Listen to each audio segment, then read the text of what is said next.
Hello बच्चों, एक बार फिर मैं आलोक कुमार आप सभी का आलोक फिजिक्स क्लास में स्वागत करता हूं। जैसा कि हम लोगों ने पिछले क्लास में बच्चों कार्य, ऊर्जा और शक्ति के लेसन को समाप्त किया था और उसके बारे में हम लोगों ने विस्तार पूर्वक चर्चा किया था बच्चों। और जहां तक मुझे उम्मीद है कि वो लेसन आप लोगों को अच्छी तरह से समझ में आ गया होगा।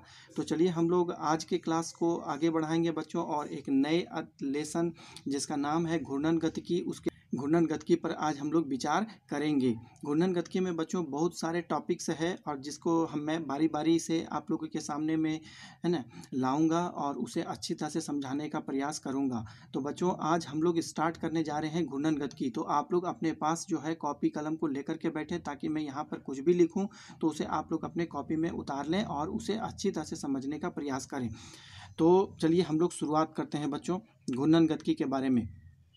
तो देखिए बच्चों, इसका सबसे पहला कॉन्सेप्ट यही होता है कि देखिए हम लोग गति से संबंधित जितने भी चीज़ को पहले पढ़ा है ना, और हम लोगों ने उसके विषय में जो सिद्धांत दिया, थ्योरी दिया, तो हम लोग ये मान करके चले थे कि सभी कण का आकार लगभग बिंदुवत होता है, पॉइंट लाइक होता है ना, बिंदुवत होता है। और उसी बिंदुवत वस्तु पर विचार करते हुए हम लोगों ने गति के सभी चीज़ों पर हम लोगों ने विचार किया। लेकिन घूर्णन गतिकी के अध्ययन के लिए मुझे ये चीज़ का कॉन्सेप्ट को लेना पड़ेगा कि वस्तु यहाँ पर बिंदुवत नहीं है ना, बिंदुवत नहीं होता है। एक पिंड है या बहुत बड़ी वस्तु होती है। तो बिंदुवत वस्तु में है ना, देखिए बिंदुवत वस्तु का गति से क्या मुझे आशय है, इस बात को मैं स्पष्ट कर देना चाहता हूं पहले कि बिंदुवत गति में जो भी तरह का फोर्स लगता है वो संपूर्ण बिंदु के गति के लिए वह बल प्रभावी होता है कि नहीं। लेकिन जब हम बड़े वस्तु या बड़े पिंड के बारे में बात करते हैं तो इसमें बिंदु जो होते हैं बहुत सारे होते हैं और जब इसमें मैं बल लगाता हूँ, F बल जब इसमें आरोपित करता हूँ तो यह बल पूरे पिंड में समान रूप से प्रसारित हो जाता है ना, जिसके कारण जो होती है कि हर बिंदु की गति अलग अलग हो जाती है इस बल के कारण, जिसके वजह से पिंड जो होती है कोई ज़रूरी नहीं है, कोई आवश्यक नहीं है कि इस बल के कारण वो सिर्फ रेखीय गति ही कर रहे है कि नहीं, कोई आवश्यक नहीं। यदि ये बल इस संपूर्ण पिंड में समान रूप से प्रसारित नहीं होती है तो हो सकता है कि इस बल के कारण ये पिंड घूर्णन गति भी करने लगता है ना। तो इसी बल के कारण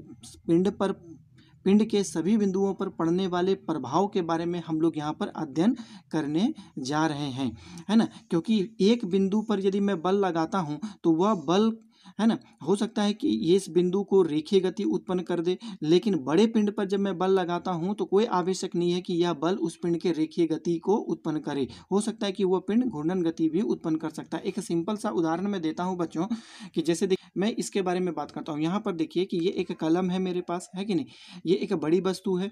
तो यदि इस वस्तु के हम सेंटर पे फोर्स लगाते हैं बच्चों तो देखिएगा कि ये रेखीय गति उत्पन्न करता है कि नहीं। देख पा रहे होंगे कि ये रेखीय गति उत्पन्न कर रहा है।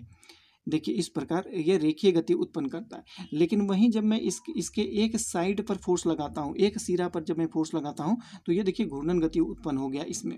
आप लोग अच्छी तरह से देख पा रहे होंगे कि जब इसके सेंटर पे जब मैं फोर्स लगाता हूँ तो ये रेखीय गति उत्पन्न होता है, और वहीं जब मैं इसके साइड पे फोर्स लगाता हूँ तो ये घूर्णन गति उत्पन्न करता है। इसका मतलब पेन इस प्रकार घूम जाता है। ऐसा क्यों होता है बच्चों, तो इसके बारे में हम लोग जानते हैं। जैसे देखिए कोई भी बड़ी वस्तु होती है तो बड़ी वस्तु का है ना, इसके सेंटर पे एक क्या होता है ना, एक बिंदु होता है। उस बिंदु के अनुसार ही संपूर्ण जो है बिंदु गति करती है कि नहीं। इस पिंड पर यदि, इस बिंदु पर यदि हमको बल लगाना पड़े, इस बिंदु पर यदि हम बल लगाते हैं तो वह बल संपूर्ण द्रव्यमान के बिंदु पर समान रूप से प्रसारित हो जाती है, जिसके वजह से, है ना, जिसके कारण ये वस्तु जो होती है वो रेखीय प्रभाव उत्पन्न करती है। लेकिन वहीं पर यदि हम इस वस्तु के किसी एक सिरा पर यदि हम फोर्स लगाते हैं, ये हो गया इसका सेंट्रल बिंदु हो गया, केंद्रीय बिंदु हो गया, लेकिन इस बिंदु पर जब हम यहाँ पर फोर्स लगाते हैं तो यह बल जो होती है संपूर्ण, है ना,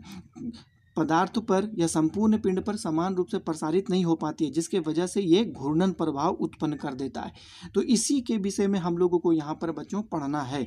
तो इसके लिए हम लोगों को आवश्यक होता है क्या, कि हम लोग सबसे पहले जाने कि उस पिंड का द्रव्यमान केंद्र क्या होता है। इस बातों को आप लोग अच्छी तरह से समझ पाए होंगे। तो चलिए हम लोग इस लेसन का शुरुआत करते हैं बच्चों, और हम लोग जानने का प्रयास करते हैं पहले कि द्रव्यमान केंद्र किसे कहते हैं। उसके बाद हम लोग धीरे धीरे इस लेसन के आगे में हम लोग बढ़ते जाएंगे। तो देखिए द्रव्यमान केंद्र क्या होता है, इसके बारे में हम लोग जानने का प्रयास करते हैं। देखिए द्रव्यमान केंद्र,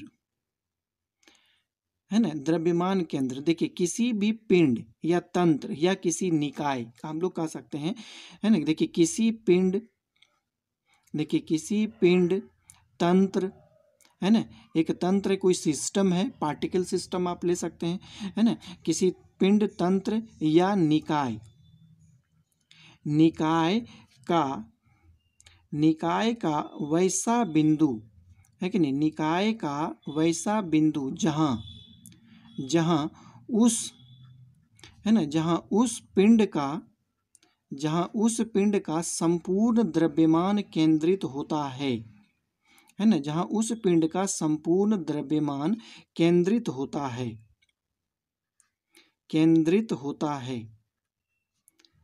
है ना, उस बिंदु को, है ना, उस पिंड का द्रव्यमान केंद्र कहते हैं,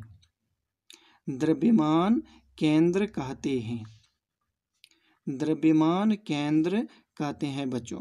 तो इसे आप लोग अच्छी तरह से समझ पाए होंगे, है कि नहीं, कि किसी पिंड, तंत्र या निकाय का वैसा बिंदु जहां उस पिंड का संपूर्ण द्रव्यमान केंद्रित होता है, उस बिंदु को उस पिंड का द्रव्यमान केंद्र कहते हैं। और साथ में ही देखिए द्रव्यमान केंद्र की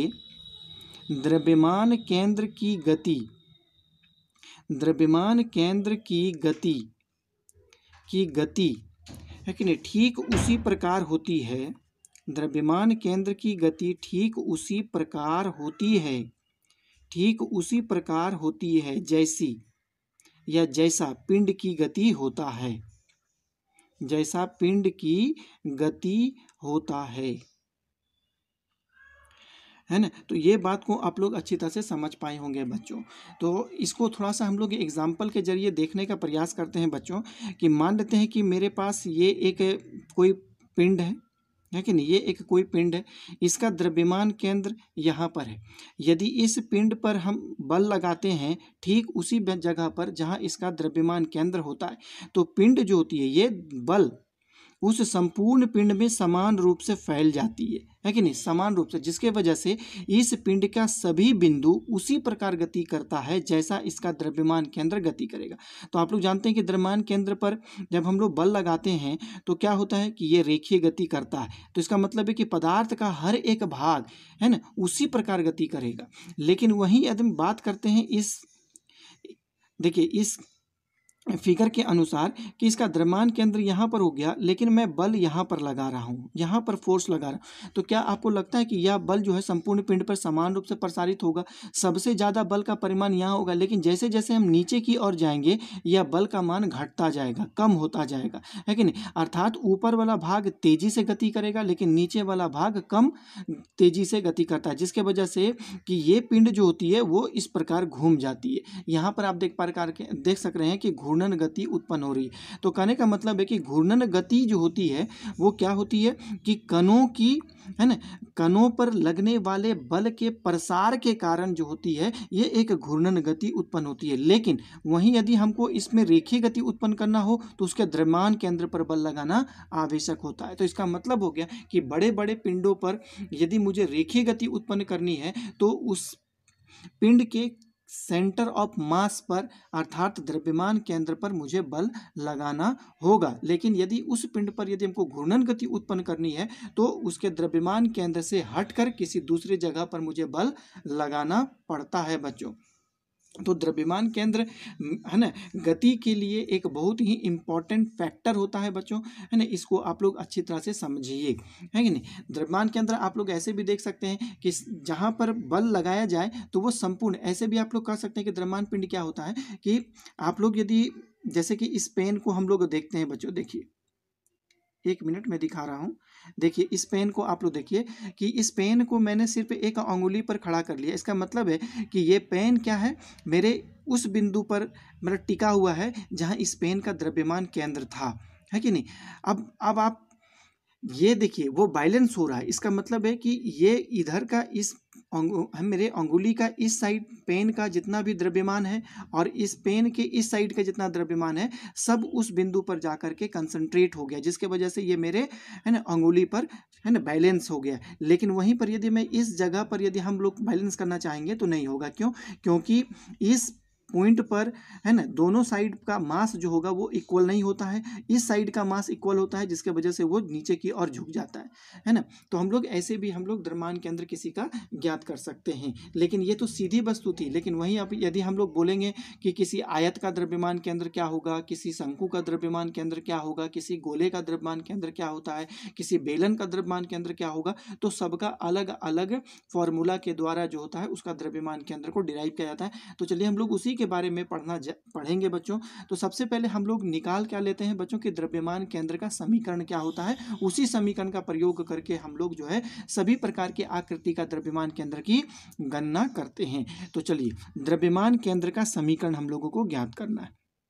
देखिए द्रव्यमान केंद्र का समीकरण क्या होता है। द्रव्यमान केंद्र का समीकरण हम लोगों को ज्ञात करना है। तो इसके लिए हम लोग क्या लेते हैं, एक पार्टिकल सिस्टम हम लोग ले लेते हैं। हाँ ठीक है बच्चों, है कि नहीं। एक हम लोग पार्टिकल सिस्टम लेते हैं। इसका मतलब है कि इस प्रकार लेंगे। ये देखिए एक एक्स एक्सिस हो गया और ये हमारा वाई एक्सिस हो गया यहाँ पर पार्टिकल सिस्टम में। तो आप लोग समझ पा रहे होंगे कि ये 2 एक्सिस हो गया। यहाँ पर 2 प्रकार के कण रखे हुए हैं। देखिए एक कण ए है और एक कण यहाँ पर बी है। ये 2 कण हो गया।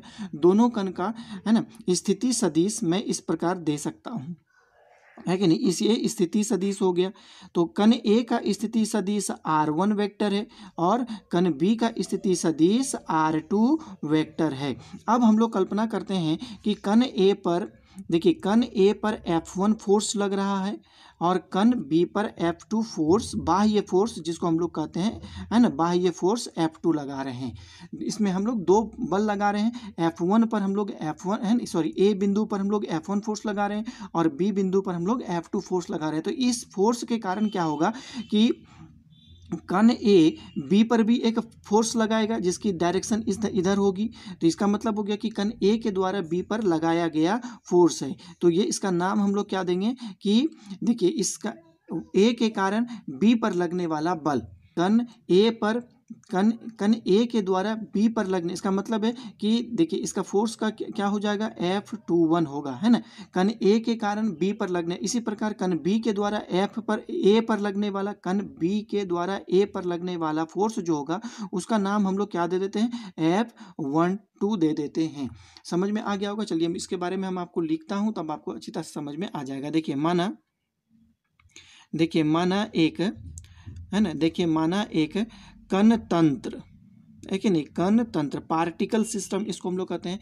कण तंत्र पर 2 कण, है ना, 2 कण ए और बी, ए तथा बी रखा गया है ना, रखा गया है जिसका स्थिति सदिश, है ना, देखिए जिसका स्थिति सदिश जिसका स्थिति सदिश क्रमशः r1 वेक्टर तथा r2 वेक्टर है ना। देखिए दोनों कणों पर क्रमशः, है ना, देखिए दोनों कणों पर क्रमशः F1 तथा F2 बाह्य बल आरोपित किया जा रहा है कि नहीं, बाह्य बल आरोपित किया जा रहा है ना, बाह्य बल आरोपित किया जा रहा है। ये दोनों बाह्य बल है। अब इस बल के कारण प्रभाव बल, जिसको कहते हैं आंतरिक बल, मतलब दोनों बलों के बीच में भी तो, है ना, काम करेगा ये, क्योंकि एक हम लोग कण तंत्र लिए हैं तो ए भी बी पर बल लगाएगा और बी भी ए पर बल लगाएगा। तो इसी प्रकार हम लोग ले लेते हैं कि कण, देखिए कण, है ना, कण ए पर बी के कारण बल, कण ए पर बी के कारण बल कितना हो जाएगा आप लोग बता सकते हैं। मैंने यह फिगर में बना दिया है। कण ए पर बी के कारण जो बल हो रहा है वो F12 है कि नहीं, F12 है बी के, कण ए पर बी के कारण बल। इसी प्रकार, है ना, कण बी पर, है ना, ए के कारण लगने वाला आंतरिक बल भी इसको कह सकते हैं, है कि नहीं, लगने वाला, क्या लिखें, कण बी पर ए के कारण लगने वाला आंतरिक बल कितना हो जाएगा, है ना, F21 होगा। ये भी आंतरिक बल है। कण ए पर बी के कारण लगने वाला आंतरिक बल F12 है। कण बी पर ए के कारण लगने वाला आंतरिक बल F21 है। दोनों सदिश ही हैं, दोनों वेक्टर क्वांटिटी का है। तो अब हम लोग देखिए फिगर से हम लोग कह सकते हैं कि नहीं बच्चों कि ए पर कुल कितना बल लग रहा है। तो देखिए ए पर कुल बल, देखिए ए पर कुल बल कितना हो जाएगा, है ना, ए पर कुल बल, तो हम लोग कह सकते हैं कि F1 प्लस F12 ये कुल बल होगा। इसी प्रकार बी पर कुल बल कितना हो जाएगा आप लोग बताइए। तो इसमें हो जाएगा F2 प्लस, है कि नहीं, F2 प्लस F12 हो जाएगा। तो ये कुल होगा। आप कहेंगे कि पूरे निकाय पर कुल कितना बल लग रहा है, पूरे तंत्र पर कितना बल लग रहा है। तो देखिए पूरे तंत्र पर लगने वाला कुल बल, पूरे तंत्र पर लगने वाला कुल बल तो कितना हो जाएगा। तो हम लोग इस बल को F मान लेते हैं कि जो पूरे निकाय पर जो बल लग रहा है उसको हम लोग F बल कहेंगे। तो इस बल का परिमाण हो जाएगा A पर लगने वाला बल और प्लस B पर लगने वाला बल। तो A पर लगने वाला बल क्या है, F1 प्लस F12 है, और B पर लगने वाला बल F2 प्लस F21 है। इसको हम लोग समीकरण नंबर 1 कहेंगे। और देखिए ये दोनों आंतरिक बल है। हम लोग जान रहे हैं कि F21 और F12 जो होता है ये दोनों आंतरिक बल है। तो आंतरिक बल न्यूटन के तृतीय गति नियम के अनुसार हो सकता है। तो देखिए आंतरिक बल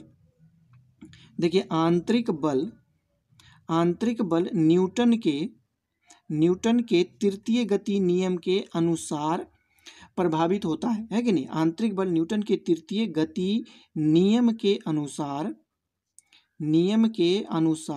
प्रभावी होता है। हम लोग इस बात को अच्छी तरह से जानते हैं। और न्यूटन का तृतीय गति नियम क्या कहता है बच्चों कि F12 is equal to minus F21 होता है। तो कहने का मतलब हो गया कि इसको हम लोग ऐसे भी लिख सकते हैं कि F12 plus F21 is equal to 0 होगा। तो कहने का मतलब हो गया कि इस पूरे तंत्र पर लगने वाला आंतरिक बल एक दूसरे को कैंसिल कर देता है, निष्फल कर देता है। तो समीकरण 1 मेरा क्या प्राप्त हो जाएगा, आप देख पा रहे होंगे कि समीकरण 1 से कुल बल F इज इक्वल टू हमको क्या मिलेगा, F1 प्लस F2 मिलता है। इसको हम लोग समीकरण नंबर 2 कहेंगे, है ना। अब देखिए कि ये तो मैंने बाह्य बल आरोपित कर दिया। कहने का मतलब क्या हो गया कि तंत्र पर लगने वाला कुल बल सिर्फ बाह्य बल के योग के ही बराबर होता है, क्योंकि आंतरिक बल जो होती है, जो कण ए बी पर लगा रहा है चाहे बी ए पर लगा रहा है, वो एक दूसरे को निष्फल कर देता है, कैंसिल आउट कर देता है। तो इस बल के कारण, बाह्य बल के कारण ही जो होती है वो पिंड पर गति उत्पन्न होती है। तो मान लेते हैं बच्चों कि जो मैंने F1 बल ए बिंदु पर जो मैंने लगाया है, है ना। देखिए F1 बल जो ए बिंदु पर लगाया है, इसके कारण जो होती है ए बिंदु पर V1 वेग उत्पन्न होता है। कितना वेग? V1 वेग। और जो मैंने F2 बल बी बिंदु पर लगाया, इसके कारण इस पर V2 वेग उत्पन्न होता है। तो इसको आप लोग ऐसे भी कह सकते हैं। तो चलिए हम लोग यहाँ पे लिखते हैं। देखिए F1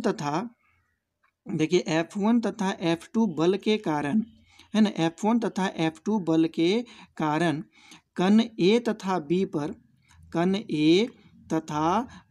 पर क्रमशः, है ना, क्रमशः V1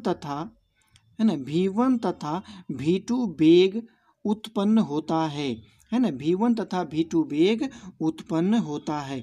तो V1 को हम लोग कैसे डिफाइन करेंगे बच्चों? तो V1 इज इक्वल टू, क्योंकि उसका स्थिति सदिश ए बिंदु का R1 है, तो इसको हम लोग ऐसे भी लिख सकते हैं कि देखिए D, है ना, R1 बाई dt, विस्थापन में परिवर्तन या स्थिति सदिश में परिवर्तन की दर को हम लोग वेग कहते हैं। इसी प्रकार V2 को भी हम लोग लिख सकते हैं, है कि नहीं। देखिए तो D R2 बाई ये हो जाएगा dt, मेरा स्थिति सदिश हो गया बच्चों। तो अब यहाँ पर हम लोग जानते हैं बच्चों एक चीज, देखिए कि इस बल के कारण न्यूटन के द्वितीय गति नियम के अनुसार कणों के संवेग में परिवर्तन होगा, है कि नहीं। इस बात को देखिए, क्योंकि इसको पढ़ने से पहले आप लोगों को गति का हर एक चीज, हर एक सिद्धांत को अच्छी तरह से आना चाहिए, इसीलिए मैं यहाँ पर बोल रहा हूँ। देखिए इस आरोपित बल के कारण, देखिएगा इस आरोपित बल के कारण, देखिए इस आरोपित बल के कारण, है ना, इस आरोपित बल के कारण कणों का, है ना, या लिख सकते हैं तंत्र का संवेग परिवर्तन होगा, है कि नहीं। कण का या तंत्र का संवेग परिवर्तन होगा, संवेग परिवर्तन होगा। तो संवेग, उसका टोटल संवेग कितना हो जाएगा बच्चों? हम लोग जानते हैं कि संवेग क्या होता है। न्यूटन के द्वितीय गति नियम के अनुसार संवेग में परिवर्तन की दर आरोपित बल के समानुपाती होती है। तो उसमें टोटल बल कितना लग रहा है F, तो उसका टोटल संवेग कितना परिवर्तन होगा बच्चों? हम लोग जानते हैं क्या होगा, बताइए कि M1 यहाँ पर हो जाएगा V1 प्लस M2, ये तो हो गया टोटल संवेग। अब इसमें परिवर्तन करने के लिए इसका डिफरेंशियल फॉर्म d/dt यहाँ पर हम लोग लिखते हैं। इसी प्रकार आप लोग इसको समझ पा रहे होंगे। ये पूरे तंत्र का संवेग है, ये कण A का संवेग है, ये कण 2 का संवेग है, मतलब कण A का संवेग, कण B का संवेग। तो टोटल संवेग कितना हो गया? M1 V1 plus M2 V2। और इसका समय के साथ यदि परिवर्तन होगा तो न्यूटन के द्वितीय गति नियम से ये बल होगा। इसको हम लोग यहाँ पे लिख सकते हैं सेकेंड लॉ ऑफ न्यूटन, है कि नहीं। सेकेंड लॉ ऑफ ये न्यूटन है कि नहीं, सेकेंड लॉ ऑफ न्यूटन है। तो अब देखिए यहाँ पर F इज इक्वल टू हो गया V1 का वैल्यू तो मैंने ऊपर में लिखा है, V1 is equal to dR1, है ना, बाई dt, और V2 is equal to dR2 by dt होता है। तो ये वैल्यू को हम लोग यहाँ पे रखेंगे, तो क्या हो गया d/dt, है ना, ब्रैकेट M1, ये क्या होगा dR1 बाई dt प्लस ये हो जाएगा M2 dR2 बाय यहाँ पर होगा dt। तो इस समीकरण को देखिए मैं इस प्रकार भी लिख सकता हूँ। तो डेट सिंप्लाइज देके लिखेंगे d/dt इज इक्वल टू, है कि सॉरी इज इक्वल टू नहीं होगा, तो इससे हम लोग क्या करेंगे d/dt को हम लोग बाहर कर देंगे, है कि नहीं। d/dt को बाहर करेंगे तो ये कितना हो जाएगा M1R1 प्लस आ जाएगा M2 और ये हो जाएगा R2। अब इसको दोनों को मिला करके हम लोग लिखेंगे तो क्या हो जाएगा d2/dt स्क्वायर, और यहाँ पर आ गया M1R1 प्लस M2R2। ये समीकरण को आप लोगों को याद रखना है। अब देखिए समीकरण के हम लोग जस्ट ऊपर नीचे, देखिए समीकरण के, है ना, समीकरण के ऊपर नीचे, है कि नहीं, समीकरण के ऊपर नीचे तंत्र के कुल द्रव्यमान, है कि नहीं, M1 प्लस M2 से भाग या गुना करते हैं। ऊपर नीचे M1 प्लस M2 से गुना करते हैं तो हमको क्या प्राप्त होगा बच्चों? कुछ इस प्रकार प्राप्त हो जाएगा F is equal to M1 plus M2 और ये हो जाएगा d2/dt स्क्वायर, और यहाँ पर आ जाएगा M1R1 plus M2R2 bye M1 plus M2। ये समीकरण हमको प्राप्त होगा। इस समीकरण का नाम हम 3 कह देते हैं। तो अब एक यहाँ पर बात हम लोग चलिए कहने जा रहे हैं, वो ये कि अभी आप लोगों को मैंने बताया कि द्रव्यमान केंद्र पर जो बल लगता है वही, है ना, बल जो होती है संपूर्ण तंत्र पर समान रूप से प्रसारित हो जाती है और उस कण का उसी प्रकार गति होता है जैसे तंत्र का गति होता है। तो हम लोग यहाँ पर एक कल्पना करते हैं कि इस दोनों पार्टिकल सिस्टम के ए और बी जो पार्टिकल सिस्टम है उसके सेंटर पर एक तीसरा कण P स्थित है जो कि इस दोनों कण का द्रव्यमान केंद्र है और इस द्रव्यमान केंद्र का स्थिति सदिश इसका नाम ही दे देते हैं कि RCM है, मतलब सेंटर ऑफ मास है ना, position vector of centre of mass, इसको कहा जाता है RCM। तो बताइए कि अब पूरे सेंटर पर मैंने कहा कि कितना बल लग रहा है, F बल, तो वह बल कहाँ लगेगा, वो बल सेंटर ऑफ मास पर लगेगा, है कि नहीं। इस बात को आप लोग समझे, क्योंकि तंत्र पर लगने वाला संपूर्ण बल उसके द्रव्यमान केंद्र पर प्रभावी होता है कि नहीं, क्योंकि इस केंद्र पर यदि F बल लग रहा है तो पूरे तंत्र पर भी F बल लगेगा। इस बात को आप लोग, मैंने पहले ही इस बात पर चर्चा कर दिया था। तो अब चलिए इसको हम लोग सेकेंड पेज में हम लोग देखने का प्रयास करते हैं बच्चों। तो देखिए अब हम लोगों ने क्या माना, फिगर को आप लोग अपने कॉपी में अच्छी तरह से बना लेंगे बच्चों। यहां पर देखिए मैंने क्या माना कि ए तथा बी है ना तंत्र निकाय में, ए तथा बी तंत्र निकाय में देखिए P एक ऐसा बिंदु है कि नहीं, P एक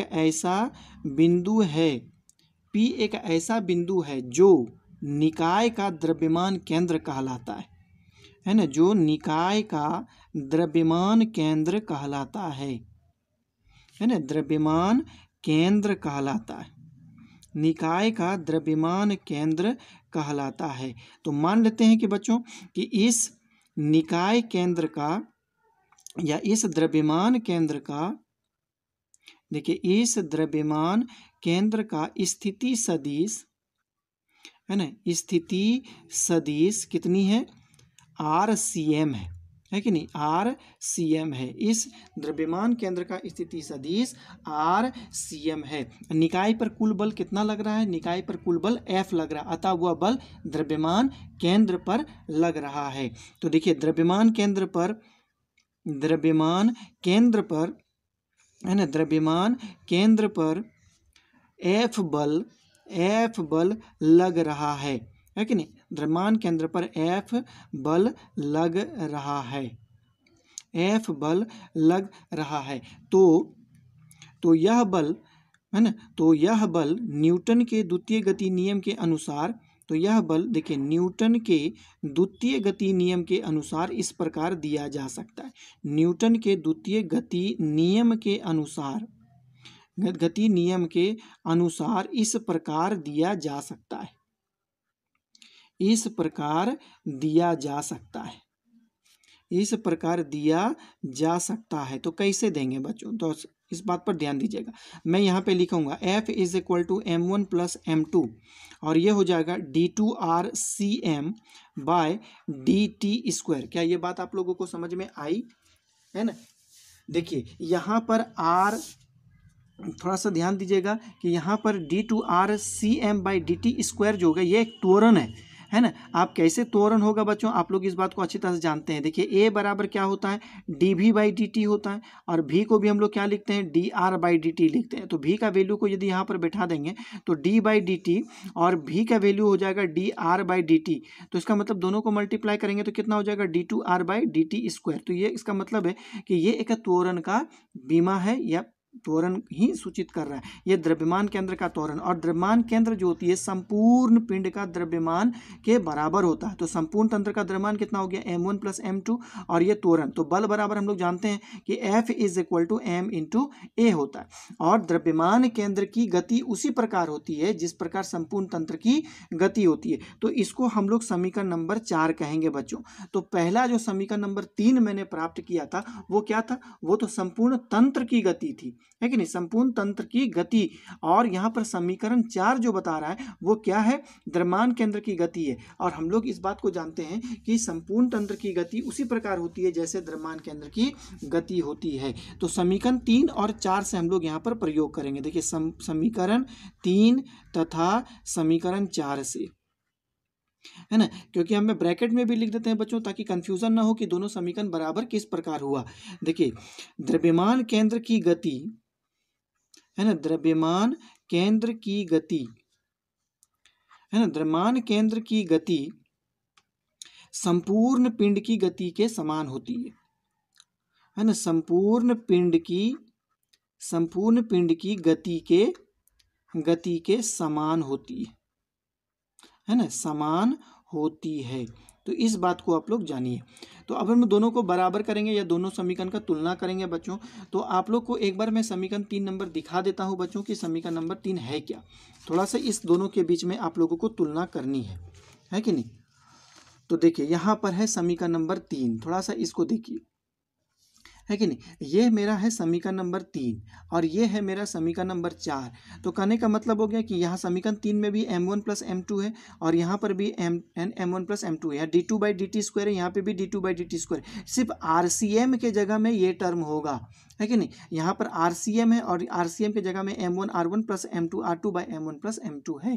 तो कहने का मतलब हो गया कि समीकरण 3 और 4 का प्रयोग करके हम लोग द्रव्यमान केंद्र की गति निर्धारित कर सकते हैं या उसका स्थान निर्धारित कर सकते हैं। तो RCM इज इक्वल टू क्या हो गया, m1 r1 plus m2 r2 bye m1 plus m2। तो ये हो गया द्रव्यमान केंद्र की स्थिति, है कि नहीं, उस निकाय के द्रव्यमान केंद्र की स्थिति हो गई। तो ये चीज हम लोग डिफाइन कर सकते हैं, है ना, इसको कैलकुलेट कर सकते हैं। अब यहाँ से एक बात आती है, मान लेते हैं कि आप लोग अच्छी तरह से क्वेश्चन इस पूछा जा सकता है ये चीज़ कि किसी भी पिंड के बारे में यदि हम लोग बात करते हैं, ये तो सिर्फ दो, है ना, कण के निकाय पर हम लोग विचार किए बच्चों। अब हम लोग किसी पिंड पर जिसमें बहुत सारे कण होते हैं, है कि नहीं, किसी पिंड के द्रव्यमान केंद्र के बारे में हम लोग बात करते हैं। देखिए किसी पिंड के द्रव्यमान केंद्र, है ना, किसी पिंड का द्रव्यमान केंद्र पर विचार करते हैं, द्रव्यमान केंद्र पर विचार करते हैं जिसमें कणों की संख्या बहुत होती है ना, जिसमें कणों की संख्या है कि नहीं, जिसमें कणों की संख्या बहुत अधिक होती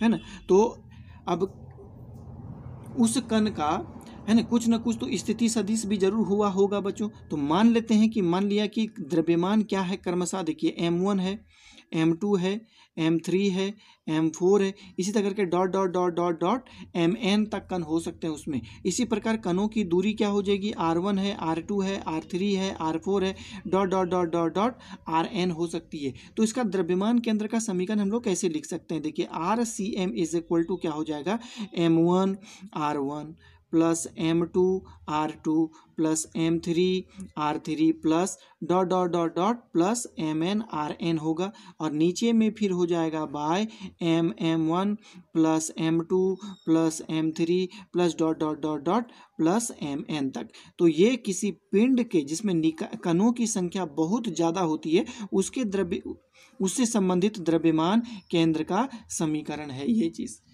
तो ये बात अच्छी तरह से समझ में आ गया होगा बच्चों। तो ये समीकरण तो कुछ ज़्यादा ही बड़ा हो गया, तो इसको हम लोग छोटा करके भी लिख सकते हैं। तो छोटा करके कैसे लिखेंगे, देखिए RCM is equal to summation हम लोग दे देंगे। समेसन क्या होगा, यहाँ पर हम लोग लिख देते हैं, देखिए MI RI। तो I का वैल्यू जो है 1 से लेकर के n तक वेरी कर रहा है और उसी प्रकार यहाँ पर भी हम लोग दे सकते हैं समेसन MI, यहाँ पर भी I का मान 1 से लेकर के n तक वेरी कर रहा है। तो ये छोटा रूप में हम लोग द्रव्यमान केंद्र का समीकरण को लिखते हैं बच्चों, है ना। अब हम यहाँ पर देखिए इस समीकरण का हम लोग प्रयोग करेंगे। मान लेते हैं ये समीकरण A हो गया, इस समीकरण का प्रयोग करेंगे, है कि नहीं, ऐसे निकायों के लिए जिसमें द्रव्यमान सभी कण का समान होता है। तो हम लोग यहाँ पर क्या लिखेंगे, मान लेते हैं, देखिए माना कि दो कण ही ले लेते हैं, दो कण के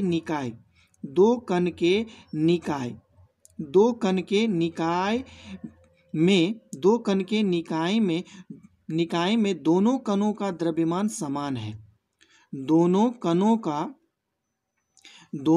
का द्रव्यमान समान है है ना, दोनों कणों का द्रव्यमान समान है। तो इस स्थिति में m1 बराबर m2 हो जाएगा।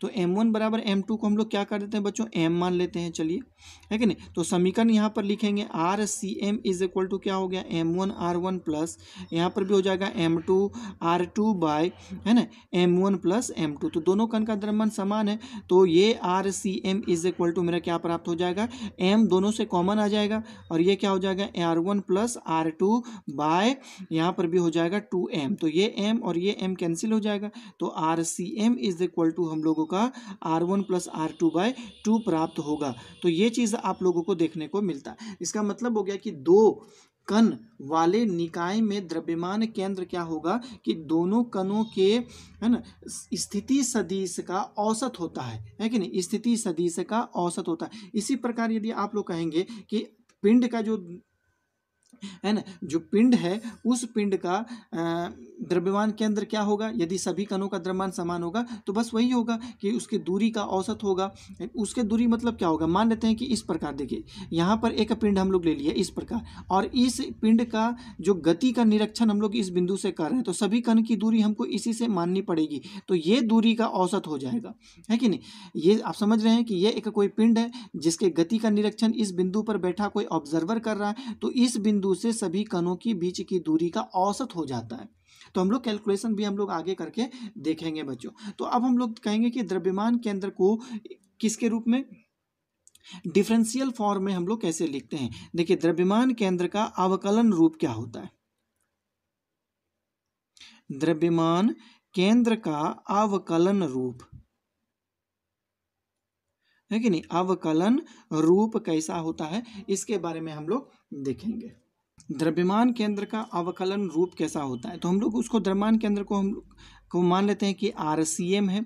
तो देखिए अब नीचे में जो हम लोग देखिएगा समीकरण में क्या होता है, संपूर्ण पिंड का द्रव्यमान से उसको भाग दिया गया, तो हम लोग मान लेते हैं कि संपूर्ण पिंड का द्रव्यमान जो होती है m है कि नहीं, संपूर्ण पिंड का द्रव्यमान m है। तो हम लोग क्या करेंगे, इज इक्वल टू, यहाँ पे तो m आ गया, चलिए ठीक है। अब देखिए पिंड में जो द्रव्यमान केंद्र होते हैं, है कि नहीं, इसका इसका इसका इसका, है ना, सभी कण अलग अलग कण होते हैं, तो किसी एक कण पर यहाँ पर विचार करेंगे और एक कण से संबंधित उस पिंड का हम लोग द्रव्यमान केंद्र निकाल लेंगे, है कि नहीं, और उसका इंटीग्रेट कर देंगे, तो संपूर्ण पिंड से संबंधित जो है हमको द्रव्यमान केंद्र ज्ञात हो जाएगा। तो हम लोग मान लेते हैं कि किसी एक कण का द्रव्यमान कितना हो गया, यहाँ पर dm हो गया, और इस ये जो होती है x दूरी पर या x स्थिति पर स्थित है। तो द्रव्यमान केंद्र को हम लोग इस प्रकार डिफाइन करते हैं, देखिए x और ये हो जाएगा dm यहाँ पर वेरिएबल है, क्योंकि जैसे जैसे डिस्टेंस को हम लोग अलग अलग करते जाते हैं वहाँ पे, है ना, कणों का द्रव्यमान में परिवर्तन आता है, या फिर किसी भी पदार्थ से संबंधित उस स्थान का द्रव्यमान में परिवर्तन आता है, दूरी के बढ़ेंगे। जैसे कि आप लोग यहाँ पर जान रहे हैं, थोड़ा सा इस बात पर हम विचार करते हैं बच्चों कि मान लेते हैं कि ये एक लंबाई है, एक स्ट्रिप है कि नहीं। अब इस स्थान पर यदि हम लोग x लेते हैं तो x का मान जिसका अलग द्रव्यमान होगा, यहाँ पर x का मान को हम लोग बढ़ाएंगे तो यहाँ द्रव्यमान परिवर्तित होगा, है कि नहीं। तो यहाँ पे द्रव्यमान ज़्यादा हो गया, फिर यहाँ पर x का मान बढ़ाएंगे तो द्रव्यमान देखते हैं कि इससे संबंधित द्रव्यमान बढ़ेगा। तो कहने का मतलब है कि दूरी बढ़ने के साथ उस पदार्थ से संबंधित जिसका हम लोगों को द्रव्यमान के अंदर ज्ञात करना है उसका द्रव्यमान भी बदलता है, इसीलिए हम लोगों ने यहाँ पर द्रव्यमान को वेरिएबल माना है। समझ में आ रहा है बच्चों। तो इसी अवकल समीकरण का प्रयोग करते हुए हम लोग सभी का द्रव्यमान केंद्र ज्ञात करेंगे। तो फिलहाल हम लोग इसके तो बारे में बात हम लोग बाद में करेंगे, लेकिन फिर भी हम लोग यहाँ पर एक बातों को देखना चाहते हैं क्या, कि द्रव्यमान केंद्र की गति वास्तव में पिंड के गति के समान होती है। तो चलिए इस बात को हम लोग साबित करते हैं, है ना। यहाँ पर मैं एक बात साबित करने जा रहा हूँ बच्चों, वो यह है कि द्रव्यमान केंद्र की गति संपूर्ण पिंड की गति के समान होती है ना। तो इस बात को हम लोग यहाँ पर साबित करेंगे। देखिए द्रव्यमान केंद्र की गति, देखिए द्रव्यमान केंद्र की गति, है ना, द्रव्यमान केंद्र की गति के बारे में आप लोगों को स्वतः इस बात, है ना, का आभास हो जाएगा। तो मान लेते हैं, देखिए माना कि n कण, है कि नहीं, n कण वाले निकाय, है ना, n कण वाले निकाय पर, n कण वाले निकाय के द्रव्यमान केंद्र पर, है ना, n कण वाले निकाय के द्रव्यमान केंद्र पर है ना, द्रव्यमान केंद्र पर F बल आरोपित किया गया है ना, F बल आरोपित किया गया है, आरोपित किया गया है। अब ये बल जो होगा वो संपूर्ण कण में फैलेगा, प्रसारित होगा। तो देखिए, तो निकाय के सभी कणों पर, तो निकाय के सभी कणों पर लगने वाला बल क्या हो जाएगा, निकाय के सभी कणों पर लगने वाला बल। तो हम लोग ऐसे लिख सकते हैं बच्चों, इस बल का मान F1 plus F2 plus F3 plus F4 plus dot dot dot dot dot plus Fn के बराबर होगा। मतलब पहला कण पर F1 बल, दूसरे कण पर F2 बल, तीसरे कण पर F3 बल, चौथे कण पर F4, इसी तरह n कणों पर Fn बल लगता है। और टोटल बलों का योग जो बल आरोपित किया गया उसके बराबर है। तो मैंने F बल आरोपित किया उसके बराबर होगा। तो इस बात को हम लोग अच्छी तरह से जानते हैं। तो चलिए हम लोग द्रव्यमान है कि नहीं केंद्र के समीकरण से हम लोग इस बात को ज्ञात करते हैं। देखिए, द्रव्यमान केंद्र के समीकरण से, है ना, द्रव्यमान केंद्र के समीकरण से क्या कहता है द्रव्यमान केंद्र का समीकरण, तो कहता है कि RCM इज इक्वल टू होता है M1R1 plus M2R2 plus M3R3 plus dot dot dot dot क्या होता है MnRn, नीचे में आता है बटा, और ये होता है M1 plus M2 plus M3 plus dot dot dot dot plus Mn के बराबर हो जाता है। तो इसको हम लोग सॉल्व करेंगे। कैसे सॉल्व करेंगे, क्रॉस मल्टीप्लिकेशन करते हैं और इसको हम लोग इस प्रकार लिखेंगे, date simplifies M1R1 plus M2R2 plus M3 है ना R3 plus dot dot dot dot plus MnRn is equal to, इसको भी हम लोग ऐसे लिखेंगे, देखिए M1 प्लस M2 प्लस है ना M3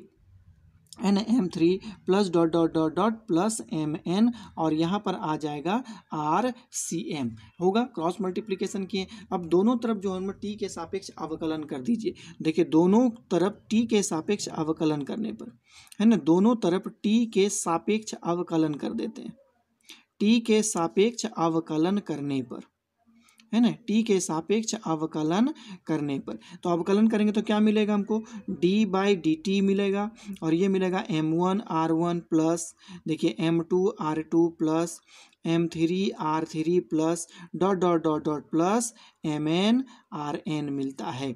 और इसी प्रकार हम लोगों को यहाँ पर, ये तो संपूर्ण पिंड का द्रव्यमान तो कांस्टेंट है, इसलिए टर्म बाहर आ जाएगा, M2 प्लस है ना M3 plus dot dot dot plus Mn हो गया, और ये हो जाएगा d/dt RCM, हमको ये चीज प्राप्त होगा।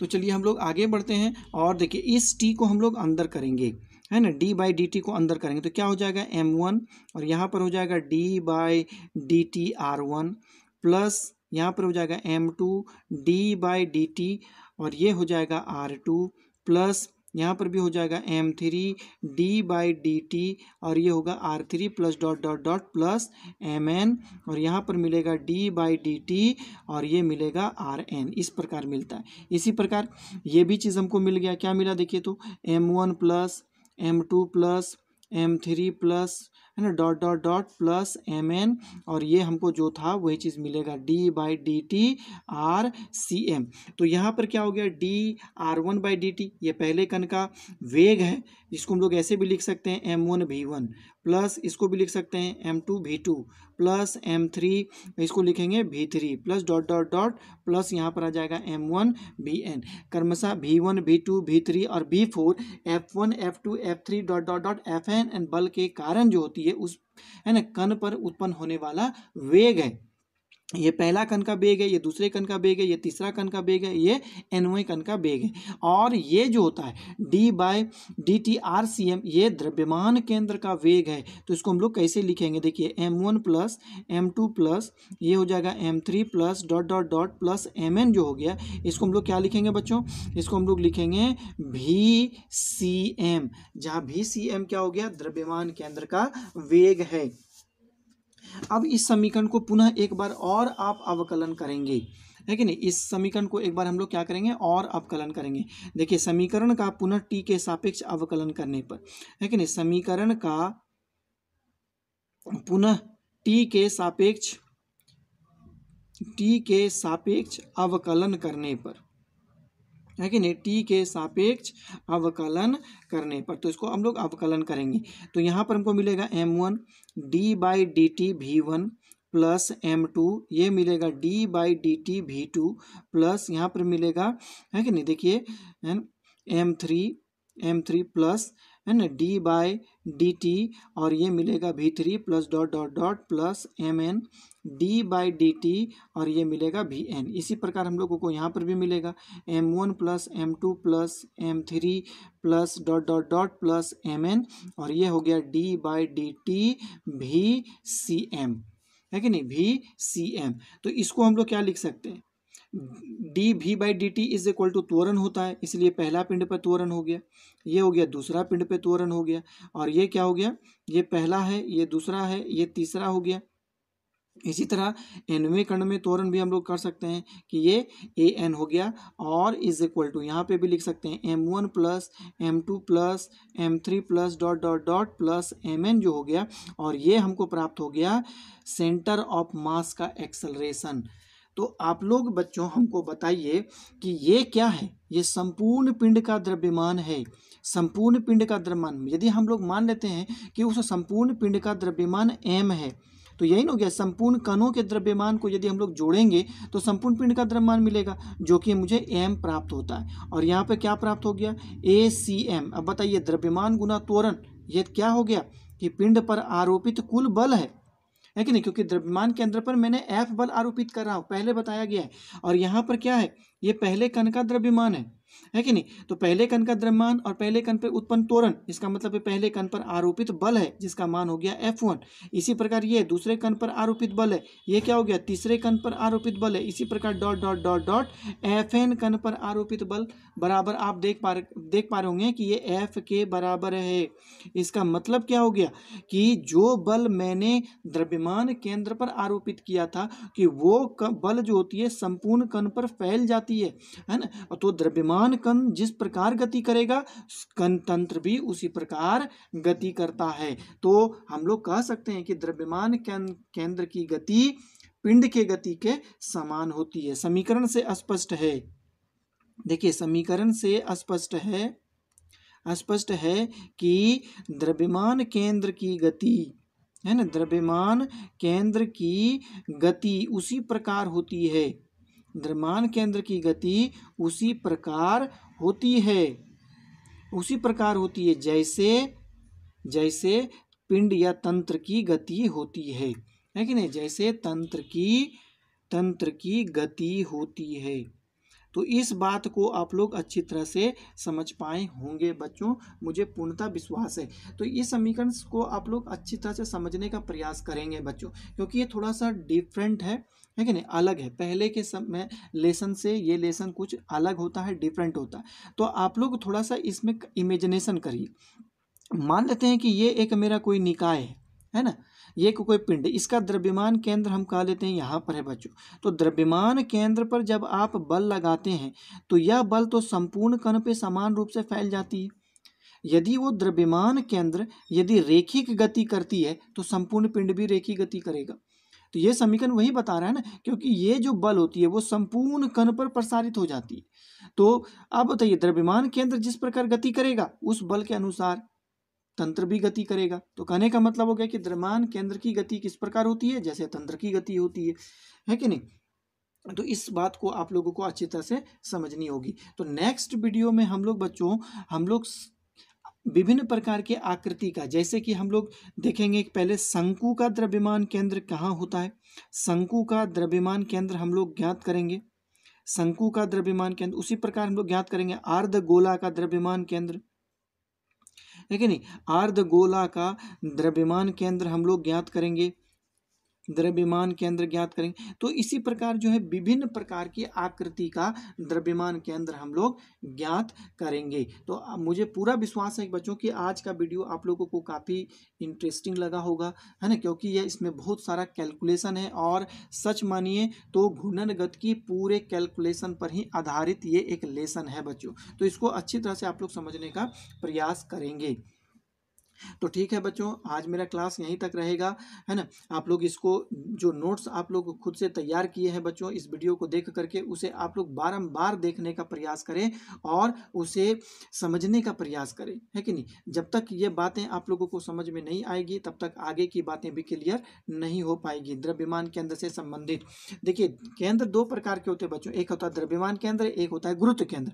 दोनों केंद्र में भी क्या अंतर होता है वो चीज़ मैं आप लोगों को बाद में बताऊंगा कि द्रव्यमान केंद्र, है कि नहीं, जहां पर पिंड का संपूर्ण द्रव्यमान केंद्रित होता है, और गुरुत्व केंद्र क्या होता है कि वैसा जहां पर पिंड का संपूर्ण भार केंद्रित होता है। तो दोनों में अंतर होती है, द्रव्यमान केंद्र और भार केंद्र में दोनों में अंतर होती है। तो इसके बारे में हम लोग बाद में चर्चाएं करेंगे। आप लोग इसको अच्छी तरह से देखने का प्रयास करें। नेक्स्ट टॉपिक्स में हम लोग, है ना, शंकु का द्रव्यमान केंद्र, अर्धगोला का द्रव्यमान केंद्र के बारे में चर्चा करेंगे। उसके बाद हम लोग मोमेंट ऑफ इनर्शिया में प्रवेश कर जाएंगे। टॉर्क पढ़ेंगे, कोणीय संवेग पढ़ेंगे, मोमेंट ऑफ इनर्शिया पढ़ेंगे, विभिन्न प्रकार के पदार्थों का मोमेंट ऑफ इनर्शिया निकालेंगे, है ना, समीकरण का प्रयोग करेंगे, पूरा कैलकुलेशन हम लोग करेंगे बच्चों। तो इस वीडियो को देखने में आप लोगों को काफ़ी इंटरेस्टिंग होगा। इसी प्रकार मेरे वीडियो पर आप लोग हमेशा बने रहेंगे, है ना। और अपने इस वीडियो को जो देखा, जो इंटरेस्ट आप लोगों को आया, जहां प्रॉब्लम हो रहा है उसका हम मुझे कमेंट बॉक्स में लिख करके बताएंगे। यदि प्रॉब्लम हो रहा है तो प्रॉब्लम को भी लिखेंगे, और यदि आप लोगों को काफ़ी मज़ेदार लग रहा है तो इस बात को भी लिख करके ज़रूर भेजेंगे।